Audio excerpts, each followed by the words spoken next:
Business வைக்கிறதுலாம் ரொம்ப easy, அதை கண்டினியூஸாக நடத்துறது தான் ரொம்ப கஷ்டம். ஸோ ஐ கைஸ் இது டே 2 என்னால் முடியும் பிஸ்னஸ் பிளாக் சேலஞ்ச். ஸோ எப்பவும் போல மார்க்கெட்டுக்கு போயிட்டேன். ஸோ என்ன ப்ரோ நீ ஆடிக்கு ஒரு வீடியோ போகிற அம்மாஸ்க்கு ஒரு வீடியோ போகிறேன்னு கேட்டிங்கன்னா, ஸோ கைஸ் என் சுச்சுவேஷன் சரியில்லை. ஸோ அதனால தான் வீடியோ விட்டு போட்டேன். ஸோ கண்டிப்பாக நாலு வீடியோ வரும். ஸோ எப்பவும் போல மார்க்கெட்டில் பர்ச்சேஸை போட்டு சிங்கத்துக்கு ஒரு வணக்கத்தை போட்டு நம்மளே காய்கறி வண்டியில் எடுத்துகிட்டு வந்துட்டோம். என்ன காரணம் கேட்டிங்கன்னா காய்கறி கொஞ்சம் கம்மியாக தான் இருந்துச்சு. ஸோ அதனால் வண்டியில் எடுத்துகிட்டு வந்துட்டோம், ஆட்டோ செலவு பண்ண நான்.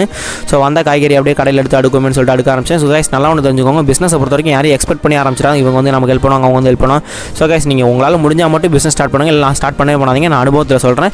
ஸோ அதுக்கப்புறமேட்டு தக்காளிலாம் எடுத்து க்ளீன் பண்ண ஆரம்பிச்சேன். ஸோ தக்காளி நிறைய கம்ப்ளைண்ட் இருந்துச்சு. ஸோ தக்காளி ஒன்று அழிக்கிடுச்சுன்னா எல்லாமே அழிக்கிறேன்னு சொல்கிறாங்க. ஸோ அந்த காரணத்தால் தக்காளி நான் க்ளீன் பண்ணதுக்கப்புறம் கடையும் கொஞ்சம் குப்பையாக இருந்துச்சு. ஸோ சுத்தம் சோறு போடுமே ஒரே காரணம் கடையும் சுத்தம் பண்ணதுக்கப்புறமேட்டு கொஞ்சம் காய்கறிலாம் கணக்கு பார்த்துட்டு இருந்தேன். ஸோ காலையில் சேல்ஸ் சூப்பராக இருந்துச்சு.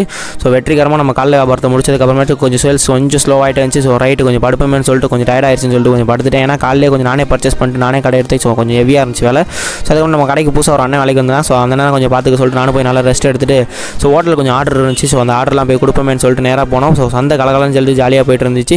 ஸோ என்ன தான் சந்தை போடாலும் நமக்கு எவ்வளோ வியாபாரம் ஓடுமேன்னு சொல்லிட்டு நானும் எடுத்து காய்கறிலாம் போட்டு விற்றுக்கிட்டு இருந்தேன். ஸோ அதுக்கப்புறமேட்டு அப்படியே கொஞ்சம் கொஞ்சமாக ஸ்லோ ஆகிட்டே இருந்துச்சு. சரி ரைட் அப்படியே க்ளீன் பண்ணிட்டு கடை எடுத்து வைப்பேன்னு சொல்லிட்டு நானும் க்ளீன் பண்ணிட்டு அப்படியே கடை எடுத்து வச்சிட்டே இருந்தேன். ஸோ அதுக்கப்புறமேட்டு ஒரு கஸ்டமர் வந்து ஃபோன் அடிச்சு ப்ரோ எனக்கு கொஞ்சம் கேரட் பீன்ஸ் மட்டும் கொஞ்சம் ஹோட்டல் கொடுத்து விடுங்க ப்ரோ அப்படின்னு சொன்னால் சரி ரைட் அவங்களுக்காக என் உடம்பு உள்ள பூந்து கீந்து எடுக்க ஆரம்பித்தேன்.